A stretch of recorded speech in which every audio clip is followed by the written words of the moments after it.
Rotation का क्या मतलब है? अपने ही एक ही जगह पे है, ठीक है, यहीं पे क्या हो रहा है, रोटेट हो रहे हैं, ठीक है। जैसे कि एक सर्कल है, मान लो यहाँ पे ये ऐसा एक सर्कल है, ठीक है, तो अब पहले यहाँ पे था, वो ऐसे ही अपने ही पोजीशन पे मूव नहीं कर रहा, इधर उधर मूव नहीं कर रहा, अपने ही पोजीशन पे ऐसे ऐसे ऐसे ऐसे घूम रहा है। तो जब ये अपने ही पोजीशन पे ऐसे ऐसे घूमेगा, सो दैट इज कॉल्ड, इसको हम क्या कहते हैं, इसी को हम रोटेशन कहते हैं। तो अभी हमने रोटेशन के बारे में बात की, रोटेशन से क्या क्या चीजें होती हैं। नाउ अब हम रिवोल्यूशन के बारे में बात करेंगे। तो रिवोल्यूशन अपने ही एक्सिस पे नहीं होता है, ठीक है, रोटेशन अपने ही एक्सिस पे होता था। रिवोल्यूशन में क्या होता है, revolution is the movement of the earth around the sun in a fixed path और अ फिक्स ऑर्बिट, ठीक है। सन अपनी जगह पे है, ये कहीं पे भी नहीं जा रहा है।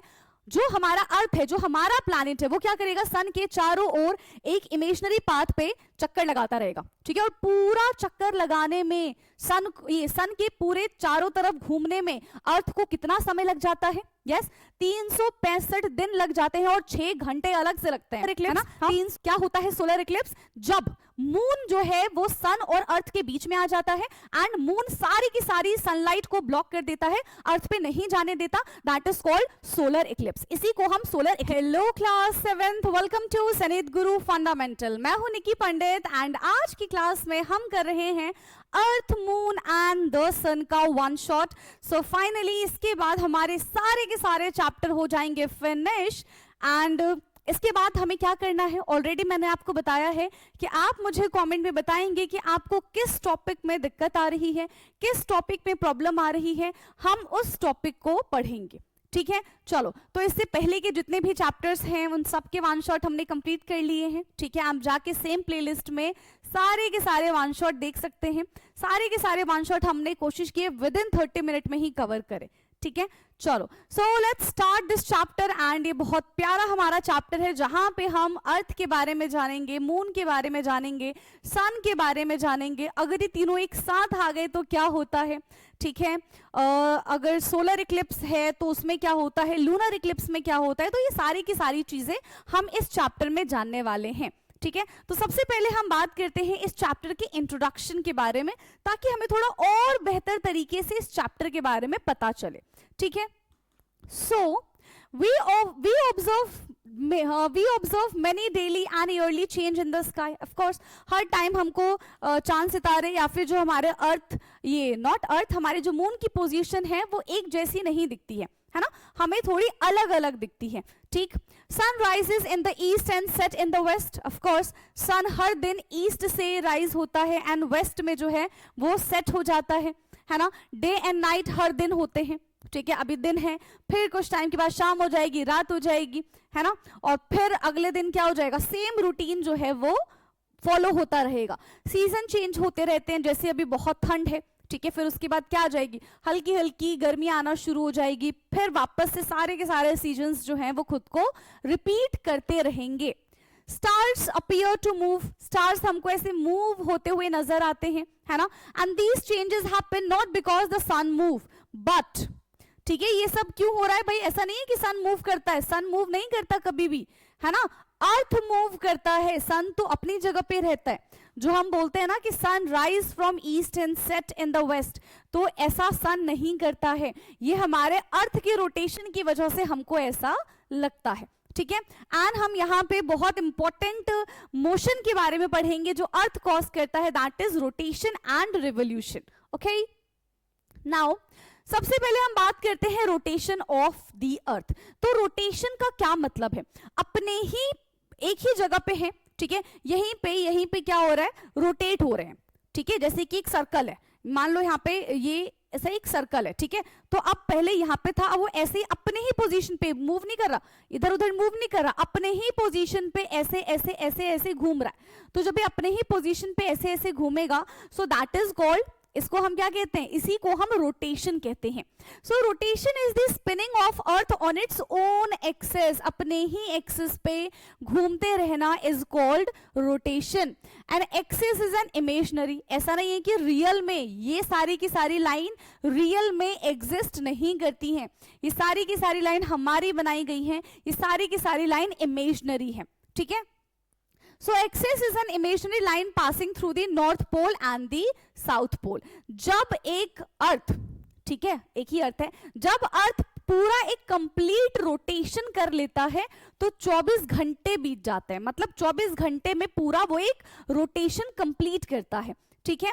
एंड डायरेक्शन ऑफ रोटेशन क्या होता है, 1 मार्क्स में पूछा जा सकता है, that is west to east, यानी कि क्लॉकवाइज रोटेट करता है हमारा अर्थ, वेस्ट से ईस्ट की तरफ रोटेट करता है, क्लियर है। Clockwise when seen from the north pole, जब आप इसको नॉर्थ पोल से देखोगे तो नहीं, नॉर्थ पोल से देखोगे तब आपको ये एंटी क्लॉकवाइज नजर आएगा, ठीक है।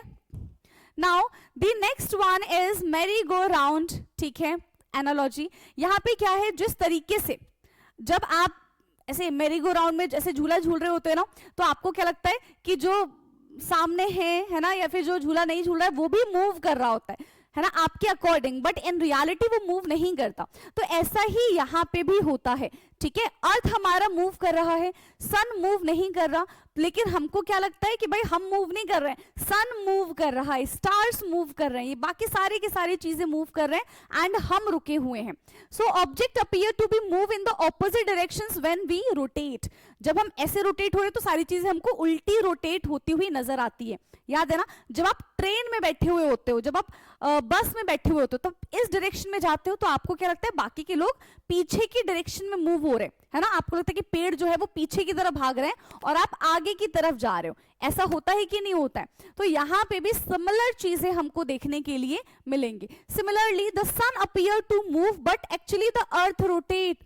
हमें सन मूव होता हुआ नजर आता है, हमको आता है कि भाई सन इधर से इधर मूव कर रहा है, लेकिन सन तो मूव ही नहीं करता है। कौन मूव करता है? अर्थ रोटेट कर रहा होता है, ठीक है। Now the next is rotation and day night cycle. तो डे और नाइट हर दिन होता है ना, और डे और नाइट कब होता है बताओ जरा, डे और नाइट कब होता है? Side of the earth facing the sun, ठीक है। जैसे कि ये हमारा पूरा अर्थ है, ठीक है, जब ये जिस फेज पे सन की रेज पड़ रही होंगी तो वो हमारा डे कंक्लूड होगा, और जहां पे सन की रेज नहीं पड़ रही है वो हमारा नाइट कंक्लूड हो जाएगा, ठीक है। तो side of earth facing the sun that is called day, and side away from the sun, जो सन से बहुत दूर है, जहां पे सन की रोशनी नहीं आ रही है, तो वहां पे क्या हो जाएगा? पूरा अंधेरा हो जाएगा, तो उस वक्त वहां पे रात हो रही होगी। And causes the day and night, rotation की वजह से क्या होता है? यस, रोटेशन की वजह से डे और नाइट होता है, रिवोल्यूशन की वजह से डे और नाइट नहीं होता, है ना। तो कभी गलत एग्जाम में लिखकर आ जाओ, किसकी वजह से डे और नाइट होता है बेटा? रोटेशन की वजह से डे और नाइट होता है, रिवोल्यूशन की वजह से डे और नाइट नहीं होता। यस, ठीक है। चलो नेक्स्ट है हमारा सनराइज एंड सनसेट, ठीक है। तो सनराइज कहां से होता है एंड सेट कहां पे होता है, ये आपको ऑलरेडी मैंने बता दिया है, ठीक है। Sunrise first occur in the eastern part of the country. सबसे पहले कहां पे सनराइज हमको होते हुए नजर आता है? That is the eastern part. हमारी कंट्री के ईस्टर्न पार्ट में आपको सनराइज सबसे पहले नजर आएगा, ठीक है। And sunset occur first in the western part, और सबसे पहले सनसेट कहां पे होता है? वेस्टर्न पार्ट में।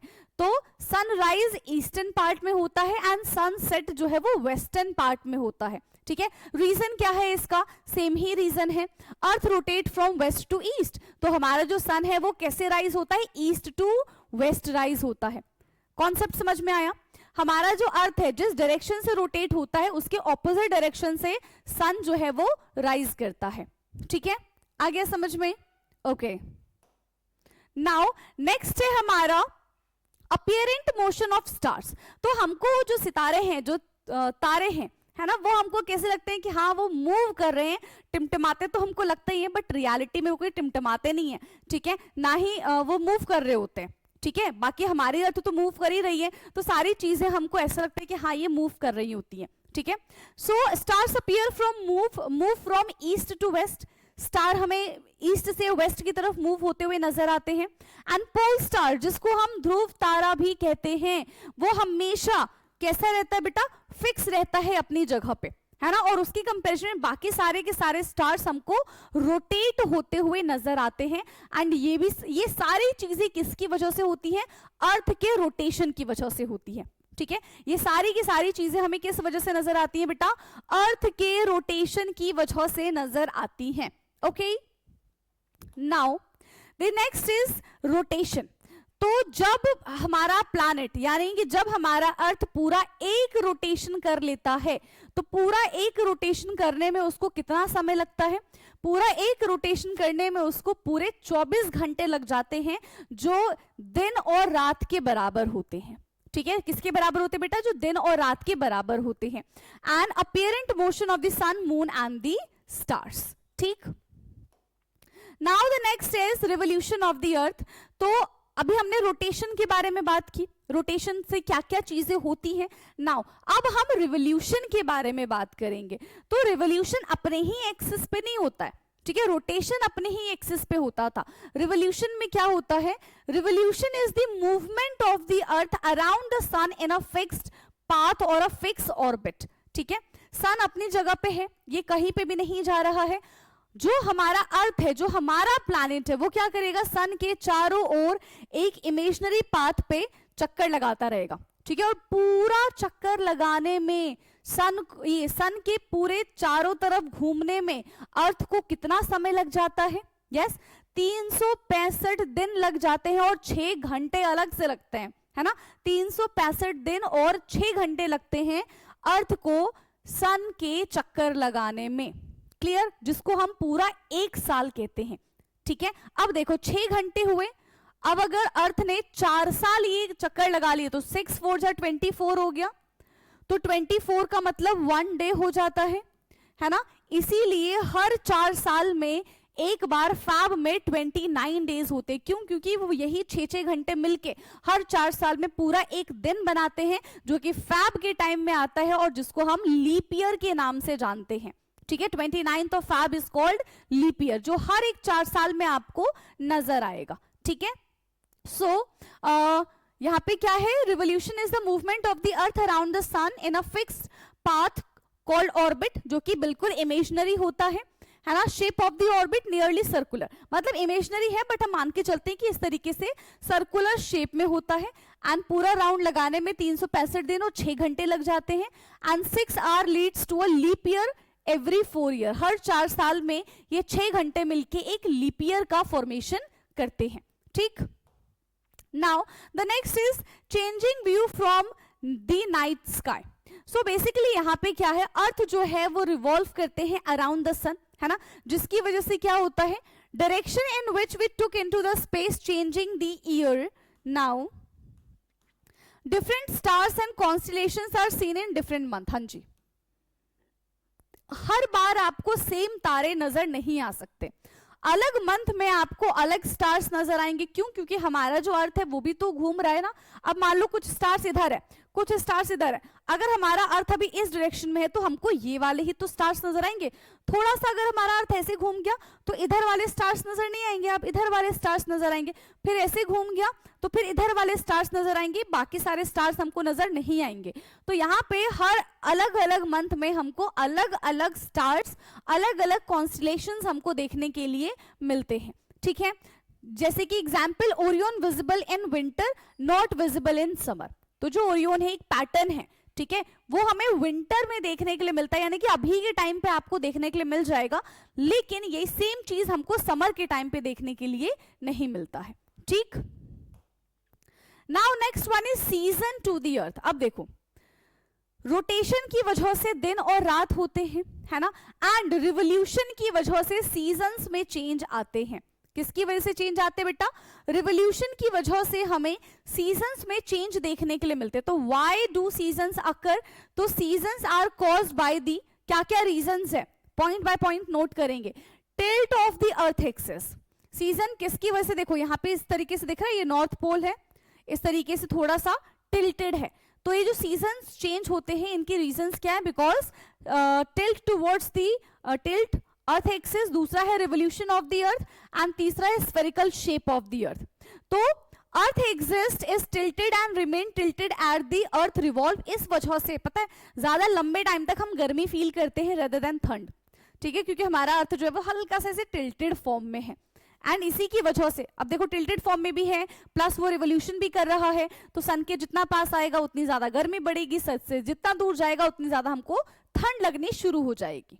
ठीक, now the next one is summer northern hemisphere. Okay, तो बेसिकली समर के टाइम पे क्या होता है, ये जो हमारा अर्थ है, ठीक है, यहाँ पे देखो क्या हो जाएगा, same amount of sun rays are spread in a smaller area in this hemisphere hence are more intense. तो यहाँ पे क्या हो रहा है, इस एक पर्टिकुलर पॉइंट पे सन की जो रेज है वो बहुत, हम ऐसा बोल सकते हैं कि कंटिन्यूसली पड़ी जा रही है, जिसकी वजह से बहुत ज्यादा गर्मी होती है ना। एंड समर के टाइम पे कहाँ पे होते हैं हम, नॉर्दर्न हेमिस्फीयर में होते हैं, and northern hemisphere is tilted towards the sun, और जब वो सन की टुवर्ड्स टिल्टेड होगा तो हमको ज्यादा गर्मी लगेगी, ठीक है। सो मोर इंटेंस सनलाइट होता है और दिन हमको बहुत ज्यादा बड़े लगते हैं। यही अगर हम सदर्न हेमिस्फीयर के बारे में बात करें, जो कि हमको विंटर के टाइम पे देखने के लिए मिलता है, तो यहाँ पे क्या होता है, यस, सदर्न हेमिस्फीयर में हमको क्या चीजें देखने के लिए मिलती है, ये जनरली हमको दिसंबर के टाइम पे देखने के लिए मिलता है। एंड इसमें जो हमारा हम ऐसा बोल सकते हैं कि northern hemisphere is tilted away from the sun. जो नॉर्दर्न हेमिस्फीयर है समर के टाइम, विंटर के टाइम पे वो सन से दूर रहता है, जिसकी वजह से हमें बहुत ज्यादा ठंड लगती है और उतनी इंटेंस लाइट हम तक नहीं पहुंच पाती, तो दिन भी छोटे होते हैं और रात हमको लंबी लगती है, जबकि हमको तो वो भी लंबी नहीं लगती है ना।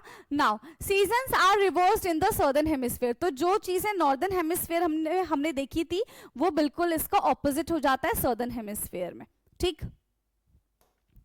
Now next is wrong reason for season. चलिए, तो कभी कभी हम पता नहीं क्या ही अज्यूम कर लेते हैं कि सीजन में जो चेंजेस देखने के लिए मिलते हैं वो इन वजहों से मिलते हैं।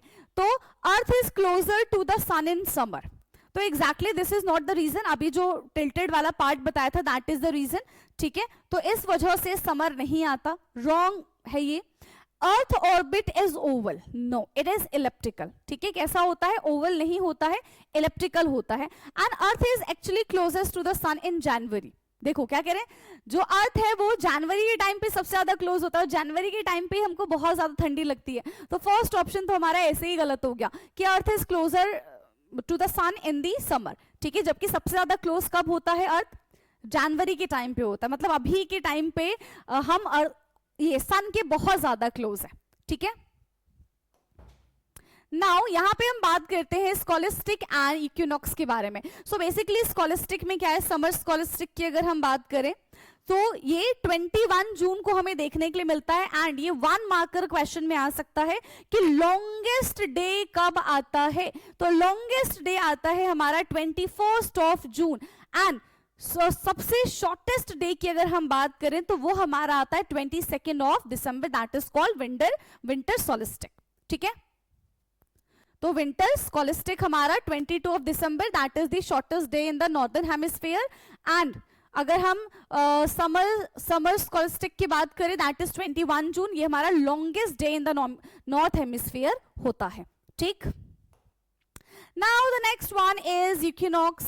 तो 21 मार्च एंड 23 सितंबर, जहां पे दिन और रात दोनों बराबर होते हैं, 12-12 घंटे के होते हैं, ठीक है। दिन और रात यहाँ पे क्या होते हैं, इक्विनॉक्स में 12-12 घंटे के बराबर होते हैं। यूजुअली ऐसा होता नहीं है, तो ऐसा क्यों होता है, at the equator day and night are almost equal throughout the year. तो इक्वेटर पे तो हमेशा ही दिन और रात पूरे साल कैसे रहते हैं, बराबर ही रहते हैं, 12-12 घंटे के ही रहते हैं। तो अभी हमारे अर्थ पे 21 मार्च एंड 23 ऑफ सितंबर को ये इक्विनॉक्स देखने के लिए मिलता है, जहां पे बराबर दिन और बराबर रात होती है, ठीक।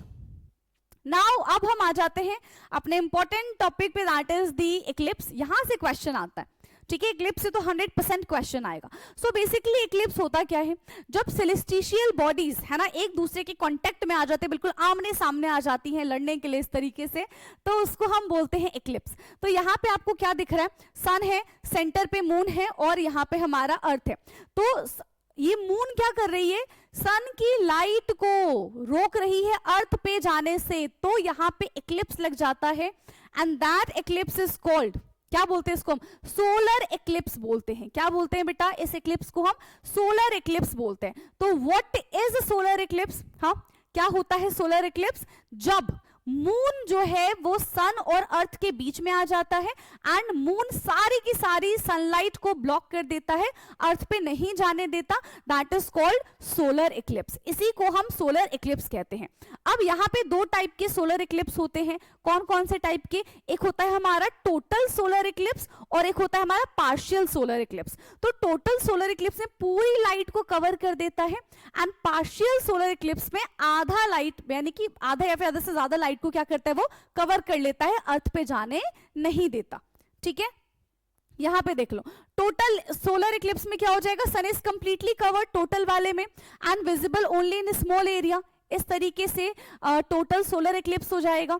एंड वहीं अगर हम पार्शियल सोलर इक्लिप्स के बारे में बात करें तो इस तरीके से आधा उसको कवर कर पाता है और आधी लाइट हम तक पहुंच पाती है। तो moon appear same size as sun due to the apparent size effect. ठीक है, so this is the type of the solar eclipse. Now इसके बाद अब हम बात कर रहे हैं कुछ सेफ्टी रूल्स के बारे में कि सोलर इक्लिप्स के टाइम पे हमको क्या क्या करना चाहिए एंड क्या क्या नहीं करना चाहिए। ठीक है, so never look directly at the sun. हमें सूरज को ऐसे बिल्कुल नहीं देखना चाहिए। अगर हम ऐसे देखेंगे तो यहाँ पे हमारी आंखों में भी प्रॉब्लम आ सकती है, क्योंकि उस वक्त क्या हो जाता है, रेडिएशंस बहुत ज्यादा हाई होती है एंड वो हमारी आंखों को नुकसान पहुंचाएगी। ठीक है, do not use sun glasses और बायोन्यूक्लियर्स। ठीक है, ये हमें यूज नहीं करना चाहिए। यूज सोलर फिल्टर और प्रोजेक्शन मेथड।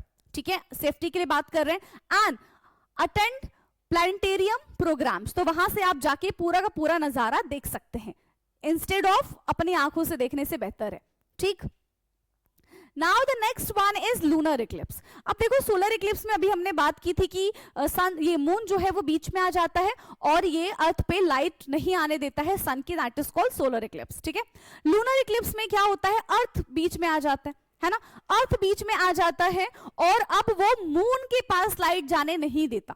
ठीक है, so question is what is lunar eclipse. Lunar eclipse क्या होता है, when earth comes between the sun and the moon and blocking the sunlight from reaching the moon, है ना, moon पे sunlight नहीं पहुंचने देता है earth, that is called the lunar eclipse. तो यहाँ पे भी हमें दो टाइप के लूनर इक्लिप्स देखने के लिए मिलेंगे, one is total lunar Eclipse and second one is partial lunar Eclipse.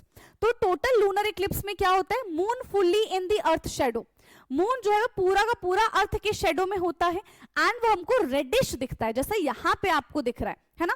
And अगर हम पार्शियल लूनर इक्लिप्स के बारे में बात करें तो सिर्फ क्या होता है, कुछ ही पार्ट मून का कवर होता है एंड इसको हम हल्का फुल्का हमें दिखाई देगा, है ना।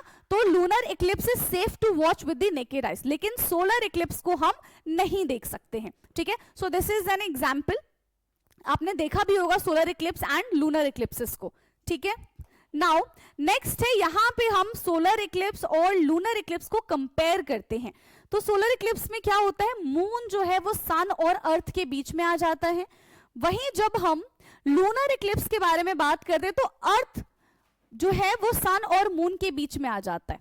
ठीक है, फिर अगेन सोलर इक्लिप्स में देखिए तो occur on new moon. Solar Eclipse हमें कब देखने के लिए मिलता है, तो न्यू मून के टाइम पे हमको सोलर इक्लिप्स देखने के लिए मिलेगा एंड फुल मून के टाइम पे हमको लूनर इक्लिप्स देखने के लिए मिलेगा।